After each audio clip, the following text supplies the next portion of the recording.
Victor, it's so awesome to have you here today. And I know that your name is very significant, Victor Walker. We'll hear about that a little bit later today. But today, when I was working on your public post for the Honoring the Kings graduation ceremony coming up on Juneteenth, right? 161 years since we were free from physical chains, right? Sure. And your story is so powerful. I'm not going to go into that, but I literally could not move. I got off the plane and I wanted to do your post. I said, I'm going to get busy today, so I need to do this now. And I just started weeping. I heard your story before, and I just want to ask you, how do you feel this honor impacts what you endured? And tell us a little bit about your story in a Cliff Notes version, if you can. So, because I have, faced a certain degree of adversity, when I was a kid, I was always into school. I come from a family of individuals who promoted education and, responsibility and things of that nature. But, as life would have it, I made some mistakes, but I also faced some adversity as a result of a life I was living. And even though I was in a situation where I was taxed, for lack of a better term, for something that I did not do, I had to come to terms with the fact that there were things that I did do. But it was all a journey. And as I came to terms with who I was and what I was about and what I needed to do in order to become a better person, I began to realize how much more powerful I would be if I would just be real. But to answer your question relative to what this has done for me, I spent so much time away. When you said we'll talk about that at a later time, I spent so much time away that I feel like I lost a lot out of my life. But this has restored and placed me back into a position that I could replenish myself. I could redeem myself through what it is that I've learned over these years. I've become a better person because of the way that I see things now. I have a greater vision, I have a greater value, and I have a greater virtue about myself. So what Crown Reign has done for me is helped to restore my sense of recognition and my sense of worth and purpose. Awesome. So as it relates to your time in the correctional facility, Sure. for I think it was 18 years, if I'm not mistaken, right? Sure. And what I thought was so profound is that you didn't just do time for something you were innocent for, which you were charged with, Sure. but you represented yourself. I did. I represented myself at court. Again, I didn't just go to prison and sit back. I had to go in there and I became accountable for mistakes that I know I had made. Right? I would never claim to be a perfect angel. But I think when I began to realize what was most important in accepting accountability, I took on a sense of freedom at that moment. And as I began to study and began to become more in tune with not only the physical law, but universal law as well, I think it all kind of just came together for me. And the correct words, I think my gift of being able to express myself and articulate myself came into play to where when I brought it all together, I was able to say the correct things in order to free myself, but it was only through divine guidance and providence that I was able to do that, just because freedom was in me. I just had to find that freedom in order to obtain it physically. Awesome. So one of the things you also discussed was that you helped some other people Sure. in their journey to get free. Sure. How did you facilitate that, and how many people did you help? Well, to answer the second part of that question, it's approximately about 7 or 8 people. I realized that some people who were in a situation similar to mine may not have had per se the gift that I had. I think that oftentimes when people find themselves in those situations, they just crumble and they just allow life to happen to them. But because I was able to recognize and identify some of the shortcomings that I had in myself at one point in time in them, I just wanted to help. I felt like if I could assist them in any type of way, I would not only be assisting them physically, but I would also be assisting myself in some sense. And I just, again, freedom to me meant having a different frame of mind, a different frame of reference. And so the individuals who I assisted in that regard, I think that they had reached a point in their life where they needed to be free. They just couldn't free themselves, and so that led me to help them get to where they needed to be. And so what kind of things did you have to study and implement as it relates to giving not only the tools that you needed by your divine guidance to get to where you took it to actually where you could go home and they release you, right? And then also to help those 7 individuals. What did you study and how did you go about that? Well, if I'm really honest, the first thing I studied was myself. I had to realize what my weaknesses were. I had to realize what my strengths were. I had to realize what it was, my purpose was, and what it is I needed to do. So I would say the first thing I gained was knowledge of myself. I gained knowledge, I gained wisdom, and I gained an understanding. The knowledge was just correct information as opposed to just something that was being said or was being told to me. I applied what I knew as correct information, and I got a better understanding of it.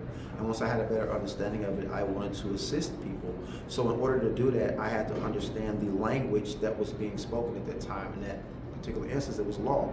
So I studied civil law, I studied criminal law, I studied IRS codes, I studied commercial law, Uniform Commercial Code, I studied business law, I studied Admiralty Maritime law. I studied every law that I could possibly think of because I understood that if this is the law and this is what everything stands on, which is the foundation, then in order for me to be able to have a better stance in life and help someone else, get their stance back, then I had to recognize what it was I was dealing with in the law. Wow. And at any point, did you feel bitter about what had taken place in your life? If I'm honest with myself, I think initially when I first became incarcerated, I was still in the mindset of blaming everybody. I didn't want to accept accountability for anything. I blamed this, I blamed that. I blamed everything except who I should have been blaming, which was myself. And again, although I was convicted for a crime that I didn't commit, I realized that it was the thoughts, I realized it was previous behaviors, previous habits that were never in accordance with my true purpose that allowed me to place myself in those situations. But when I became more in tune with what was most important, and again, accountability, that's when everything began to change.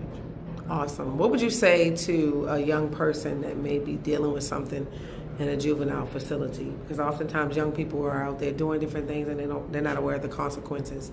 What would you say to someone who's dealing with feelings like you had that's young? What would you say to them as it relates to coming out with a better attitude or a mindset that could help them build a different future? I would offer a couple of scriptures. I would say first, seek ye first the kingdom, and all in his righteousness and all things will be added unto you. I would also offer Luke chapter 17:21, which states that the kingdom of God is within. I would also say that in the beginning was the Word, and the Word was with God, and the Word was God. But more importantly, or more firmly, I would focus more so on Romans 12:2, I believe that is, where it says, be ye transformed by the renewing of your mind. I think when you have a new mindset, when you have a fresh perspective, when you can analyze again your weaknesses and your strengths and put them into perspective, you have a new way of seeing things. When you see things differently, you behave differently, you think differently, you perform differently, your habits become different. And so if you want to do different, you have to see different, whether that's good or bad. In this case, we're talking about young men and women who may be or may have been conditioned to be in a certain way that wasn't the best way. I would say focus on what's most important in your life, focus on the things that you want to be productive in, see it strongly, put that energy behind it, and take necessary steps toward it, because faith without works is dead. That's awesome. Thank you so much. I do have one more question for you. Sure. So as it relates to the theme behind the graduation ceremony that we're having on June 19th and also a Juneteenth celebration, Sure. And knowing what Juneteenth is all about, we know that this only recently become a national holiday. But what does that mean to you to have this moment for you during the same time of the celebration of the freedom of the physical chains of African Americans and the slaves that were freed? Well, I would say freedom. That's just the core of who I am, right? Freedom, but I also don't see freedom as the contemporary term freedom. I see freedom as not an acronym. I would add an E on it. I would say free dome. My dome is my brain. This is where my thoughts and everything takes place. This is where everything begins, right? So if I have a free dome, then that means that I have freedom to be able to see things and operate and maneuver and, be the best version of myself. But as it pertains specifically to Juneteenth, the freedom of our people, right? The freedom of black people, the freedom that we once didn't have. We were deprived of knowledge. We were deprived of wisdom. We were deprived of the understanding of ourselves. And so with me being in a state of existence now where I have the freedom to be knowledgeable, to have as much wisdom as I need, to have an understanding that can help other individuals, I think it's no better time for myself to be crowned as someone who sees freedom as something beneficial to other individuals. Myself, I also recently just made history as the first Local 25 journeyman ironworker instructor in the history of the state of Michigan. Wow. And so that is after 125 years. Local 25, which is my local, was established in 1901, wow. 125 years ago. And so it comes back full circle to me that not only Juneteenth is a celebration for my people as a whole, but this also represents that history is still being made, and I'm a part of that history. Wow, that is so profound. Wow, we are so, like I already told you, you already had me breaking down with all the tears, but you're a very, very special individual, and I know that the best is still yet to come for you. And I personally, as a chancellor and founder of Crown Rand Christian University, I am so honored. I'm hoping I don't cry, but I am so honored to have you as one of our kings. And I just want to say this, that this was not something that I just made up. God told me to do this. And so what that would mean is when God told me that I want you to do a graduation for the men, and he told me to call it Honoring Kings, and he told me come to Detroit. And he knew that you would be standing here. And so I'm so grateful, because that's all that matters to me, is that we see the vision that God has laid out for us. So congratulations on all your accomplishments. And we appreciate you so much. Appreciate it. That's good. I know I used to have to talk show. Y'all